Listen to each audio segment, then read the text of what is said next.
Hello, welcome to our event. My name's John Krajnik, and I just wanted to welcome you here and thank you for coming, for taking the time out to come. Now, I just want to let you know that we have three main workshop objectives here. One, we'd like to introduce ourselves and to develop strong working relationships with people like you. Also, we'd like to educate you about the benefits of financial management. We'll also discuss some techniques that may help you reach your financial goals. Third, I would like to answer any questions that you have throughout this presentation. Inside the workbook, you'll see an evaluation form, but we'll fill that out later, and we'll talk about this later. And here's the workbook that you have. So, how do you view retirement? Many people envision themselves playing golf at the local country club, traveling to far destinations, buying a vacation home. But really, the point is what is your vision? There are a million possibilities, and retirement can be a chance to explore all the activities that you wanted, and it can be a fascinating discovery. You could find joy, other things that you could enjoy. But one of the things to have a successful retirement, you really need to plan for it.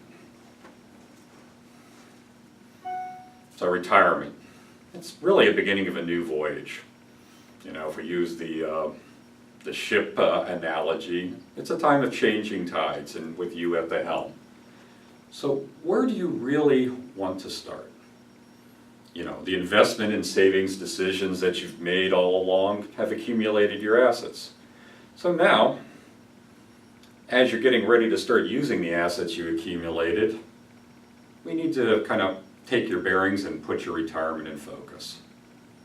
The decisions you make now to manage your assets will really determine the lifestyle you will enjoy in retirement. Will your hard-earned money last a lifetime? What direction will you take? Where do you start?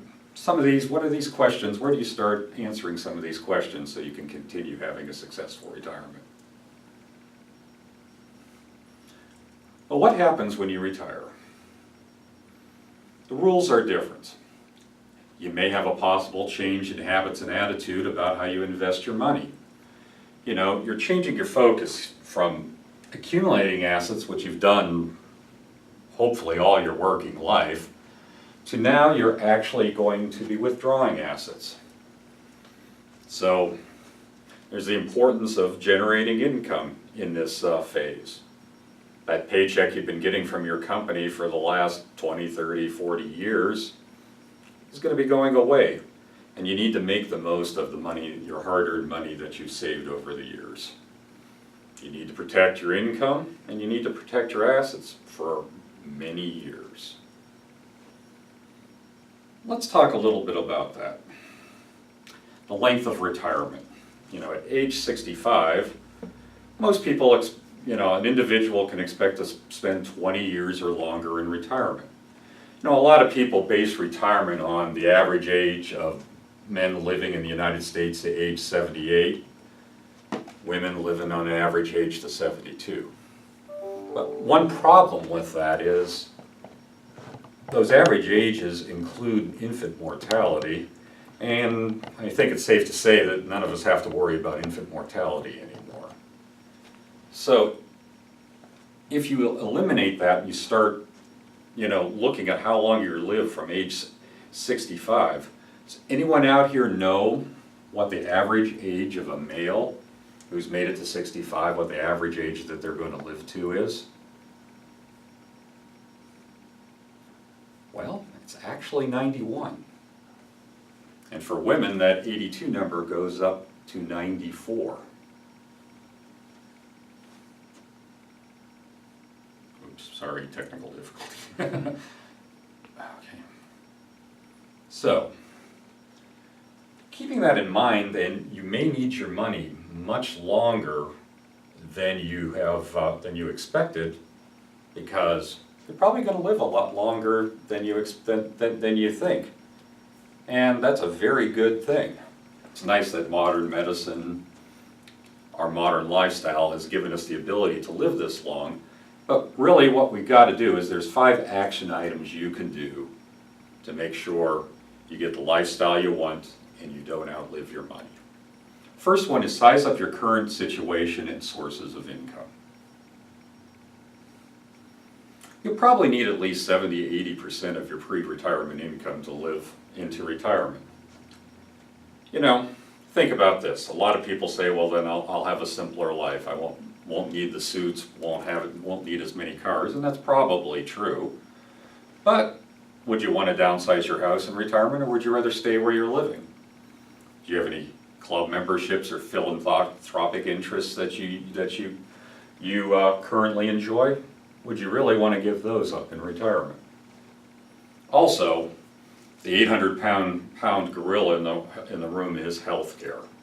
You know, if you're fortunate enough to have health insurance from your current employer in retirement, your current employer may not continue it. One client I had who worked for GE counted on his health insurance throughout his life, but 2 years ago GE eliminated health insurance for retirees. So you may have to plan for more expenses than you expected. But there's also a 1,000-pound gorilla that we'll talk about later. Also, you need to look at inflation. So let's take a look at this. Using a 4% inflation expectation, you can see how the buying power of money goes down over time. Let's try to put this, you know, if you took today, we have $1 million. In 5 years, it has the buying power of $820,000. 15 years, $560,000, and in 20 years, $460,000. So your buying power of your $1 million over a 20-year period is cut in more than half. Now, what does that really mean? Well, take a look at the average price of a car in 1998.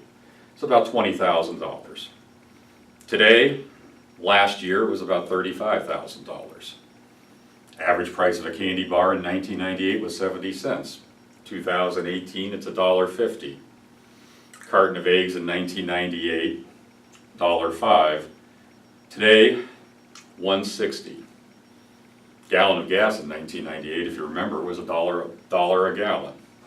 Today, it's averaging $2.84. You get the picture.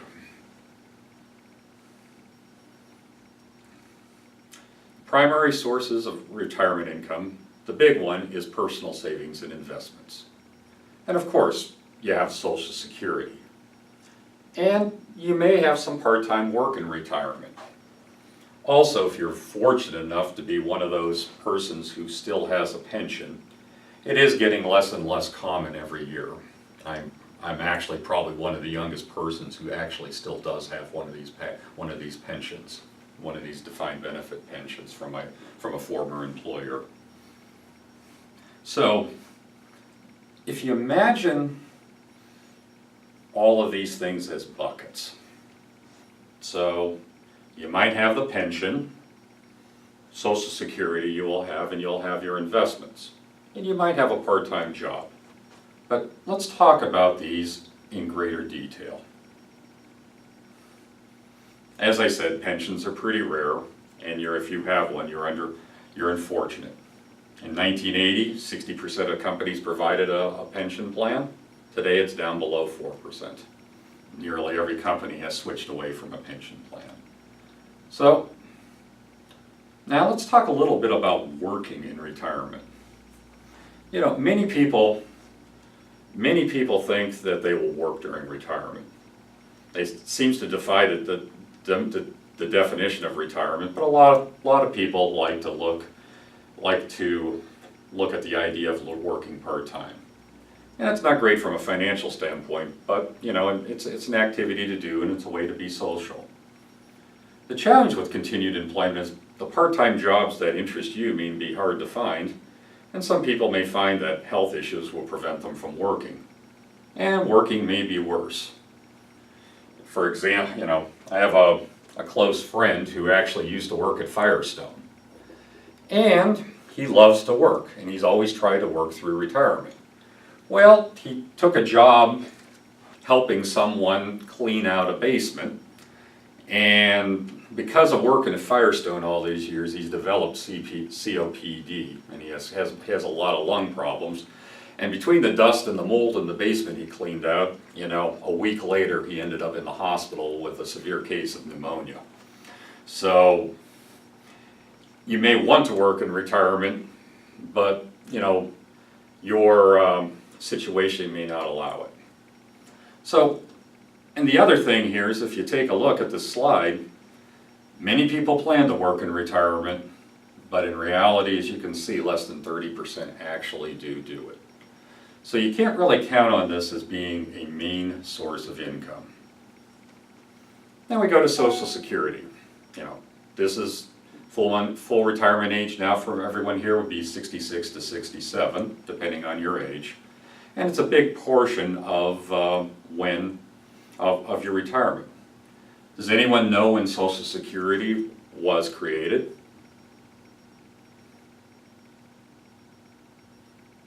Okay. Well, it was created during the Depression. It was part of the New Deal. FDR actually implemented the plan in 1934. Now, do you know what, he was the one who set originally the age to be 65 for retirement, full retirement for be at 65? Now, does anyone know the average age of a person in 1934? Well, it's actually 62. So FDR actually designed the program really to have relatively few people would actually take advantage of the program, because by the time the population got to 65, a good percentage of them would have already had died. Now, remember those slides we talked about earlier? What's the average age of a person living to 65 now? The original full retirement age. Yeah, it's right. 91 and 94 for men and women, respectively. So, the program was really never designed to handle this many people all at once. And does anyone in here know what generation is the largest generation ever to go into retirement? Yeah, it's the baby boomers. It's everyone in this room.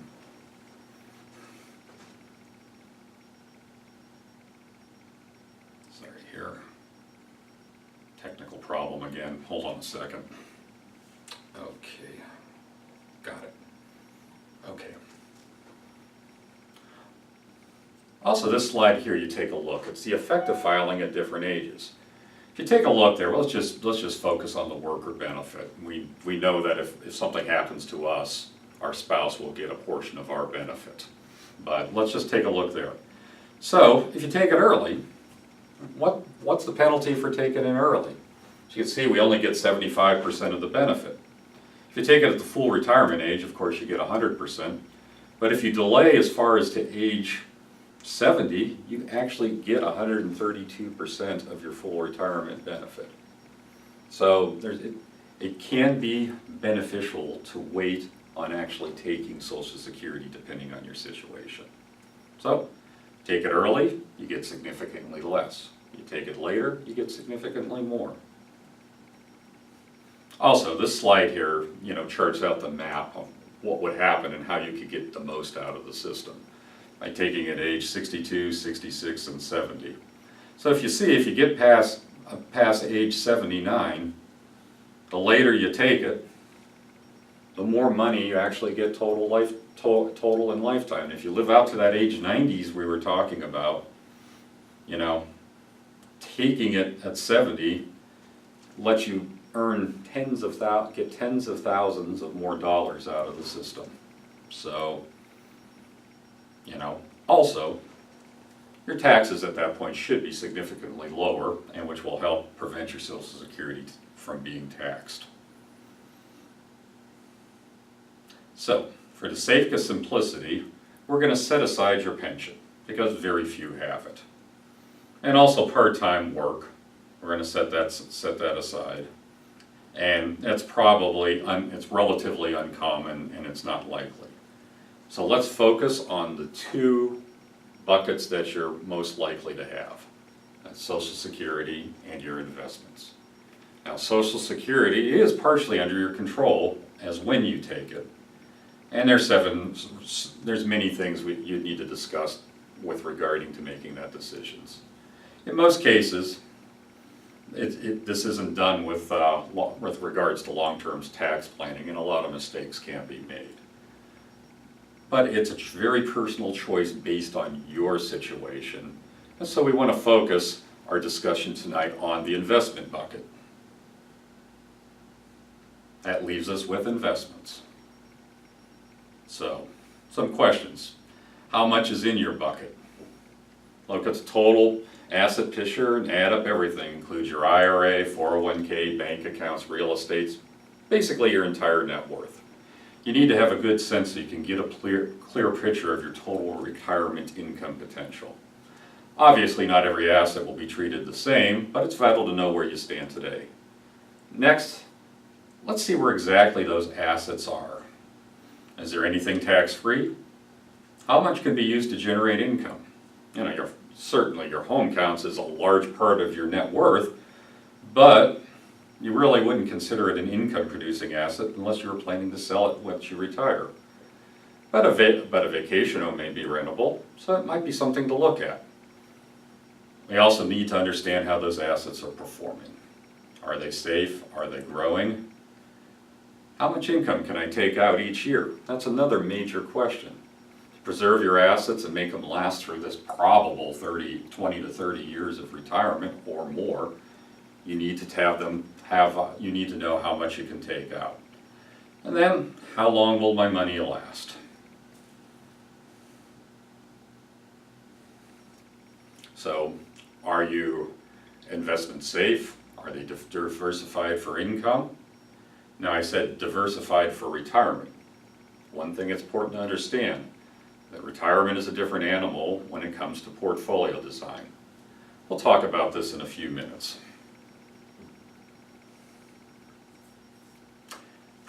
There are two general categories people talk about when they talk about savings and investment. There's tax deferred, such as IRAs, annuities, and employer-sponsored plans.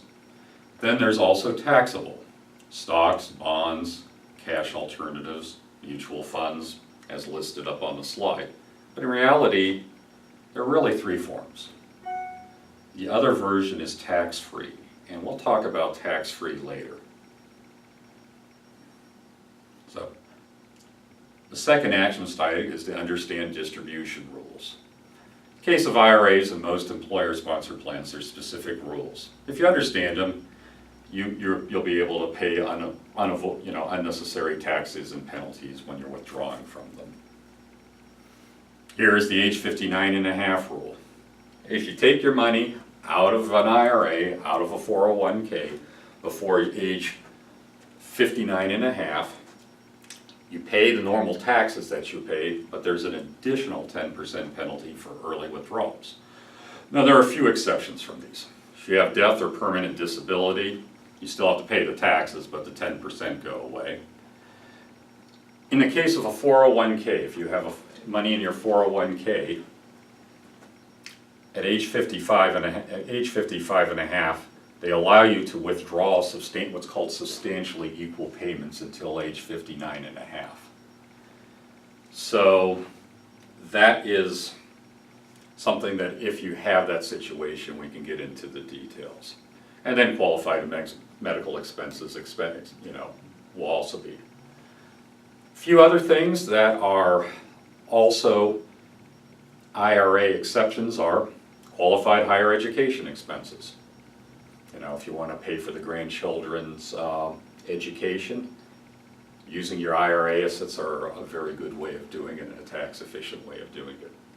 First-time home purchases, and also periodic withdrawals. Again, with first-time home purchases, that one is actually a very broad base, and if you haven't been living in a house for 4 years, and then you go to purchase a house, you're actually considered a first-time home buyer unless you've done this before. Unless you, even if you've owned a house before. And then there is something called a 72T, or the periodic withdrawals.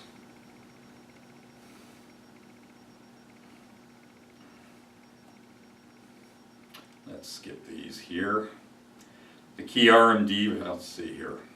So, now let's talk a little bit about that third bucket, tax-free. The most common known version of a tax-free income is a Roth IRA. And a Roth IRA is tax-free. So if you follow the rules and you wait to take distributions after 5 years, the Roth is tax-free. The taxes you paid on conversion. And one other nice thing about a Roth IRA is it's what I call super tax-free. What does super tax-free mean? Well, you know, a lot of people consider things like treasuries and munis to be tax advantage or tax-free, depending on how things are structured. But they still, if you get income from those, they will still cause taxes to be owed on your Social Security. Well, if you take money out of a Roth, it doesn't affect your Social Security payments. Now, here's the one that people are understanding. I don't normally know about life insurance. You're going, wait. I've had life insurance, you know, when I had my house, protect my kids, protect my family. And I paid on that for years and didn't really use it. Why would I want to even talk about life insurance now that I don't have all those worries?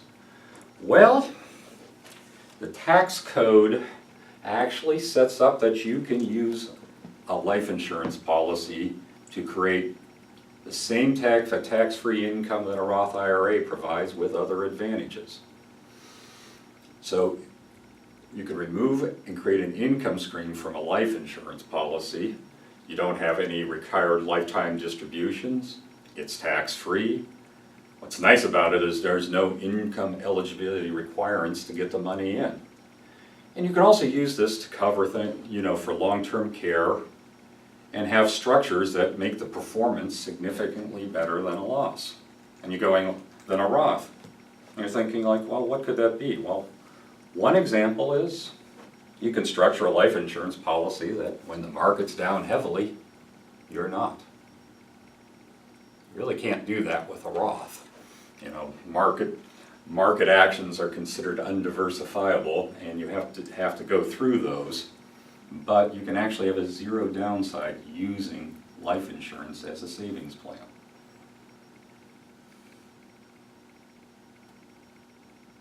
Also, don't forget to name beneficiaries. As a financial advisor for many years, one of the things when I take new clients on is I find, you know, I look that they haven't named beneficiaries. And in a lot of cases, like with the newest client I'm done, they haven't even figured out who they want the benefit after both of them are gone. This is really important. You need to choose primary and contingent beneficiary and keep the paperwork in order. You know, why? Well, here's a nice example that's happened many times. Say you have a 401k and then you get a divorce and you keep your 401k, and there is actually a beneficiary on the 401k. That 401k is your ex-spouse. If you don't update it and something happens to you, where does the money go? You're right, it goes to your ex-spouse, and there's been many court cases that this can't be changed afterwards. So you could accidentally disinherit your current wife, disinherit your kids, if you don't keep track of this. It's one thing that when you come on board, we'll have discussions about this, and just make sure that your beneficiaries are stated correctly. So, an investment strategy. This is one of my biggest areas of expertise. I could talk endlessly on this, and all of the sections in this seem important. So let's just pare this down and try to give you an overview. Asset allocation. Most of you most likely understand it. It is a systematic approach for diversification that determines an efficient mix of assets. If you use a dictionary definition, but it's trying to have different asset classes that will protect you as you go through retirement. So here's some sample models that are in there. You know, conservative investor, 50% in bonds, 30% in stocks, and 20% in cash alternatives, such as money markets and CDs. An aggressive adventurer would have more stocks and less of bonds and the cash alternatives. These investment categories would range somewhat to very volatile over the years. And, you know, there are other options for diversification. There are also some options for diversification that aren't that common but can be very effective in bad markets. But it really is something that needs to be tailored to your needs, and we can have that discussion later. So then you need a well-diversified mix of investments. It's also important to diversify with investments and diversified in asset classes. Consider splitting your equity holdings into growth and value, small and large cap, international. There's also another class of alternatives we could use. The return in principal on the value of the stocks, bonds, and mutual funds will fluctuate depending on market conditions. Shares, when they're sold, may be worth more or less than the original cost. All the typical things you think from market action. But here's the thing that's really kind of important, is this understanding the sequence of returns. You'll need to know is when your money performs can be as important as how well your money performs. Pre-retirement, this isn't a big factor. In retirement, the sequence can be dangerous. Let me show you. Okay. Now, we're thinking in pre-retirement where you're not taking any money out. So I've got a bunch of random sequence of returns. You know, we have one here where the positive returns are in the front and the negative returns are in the rear. Now, just reversing them, you can take a look there that $100,000 portfolio actually ends up in the same place in year 5, even though the order of returns is different. So you can wade through wade through many of the problems. So secret returns really doesn't matter. And as we felt last December, the ride can be scary, but if you wade through it, you generally end up at the same place. Now, let's take a look if we use these two secrets returns and we look at it in retirement when you're actually taking money out. So let's set that we're going to pull out $6,000 per year. And remember, I'm just keeping this example simple, you know, and it's not meant to be any type of actual recommendation. So taking 6%, $6,000 a year out of your income of your $100,000 portfolio is not really a good financial planning strategy. I just wanted to see you how the numbers work. So if we do this, at the year 1, we're taking $6,000 out of the portfolio here. So you earned 40%. So you went from $100,000 to $140,000, took $6,000 out, and you ended up with $134,000. Year 2, doing the same thing, 20% up, you ended up with $154,800. Year 3, no positive return, no negative return. Remove the $6,000 from the $154,800, we're down to $148,800. Year 4, $6,000 out, down to $124,800. So in year 5, with the 20% loss in that year, taking $6,000 out, your portfolio is now at $90,384. Now let's take a look at it with the other sequence of returns.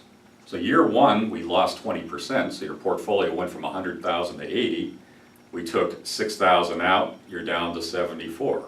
Year 2, down 15%, take $6,000 out, $56,900. Year 3, $50,900.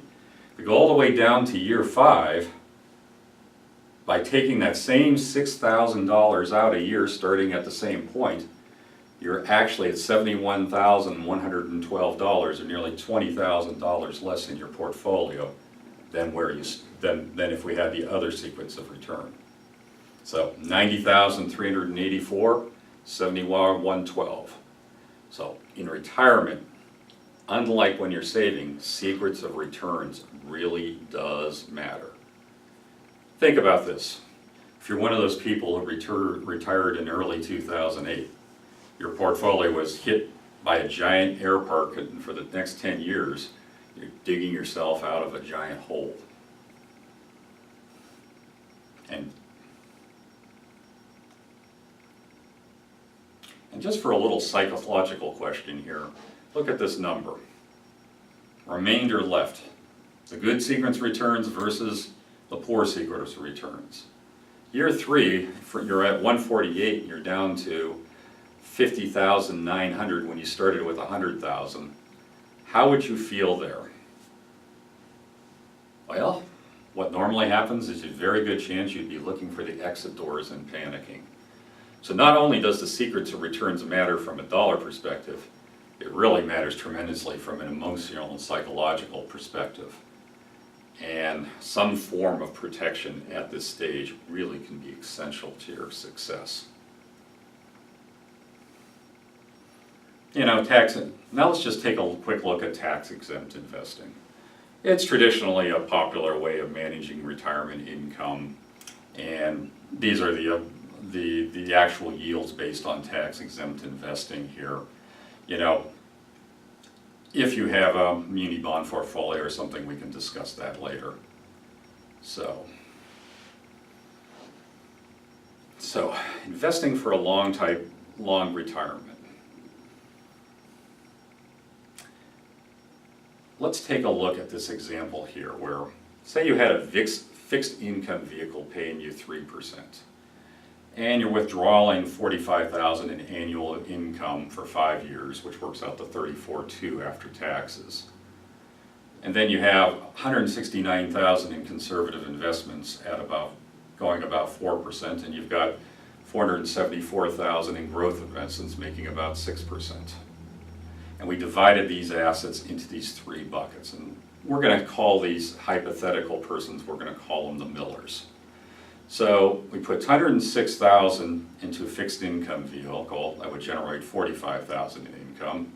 Part 2 is $169,338 into a conservative investment, and the remainder, nearly $500,000, is in a growth investment.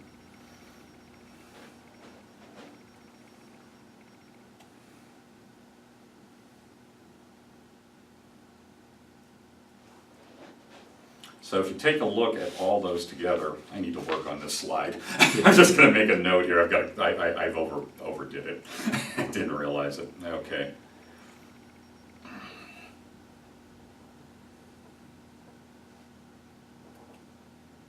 So let's just take a look at those income-producing vehicles. There's bonds, income-producing mutual funds, dividend-paying stocks, annuities, and life insurance. These are very important in retirement, though many of these have been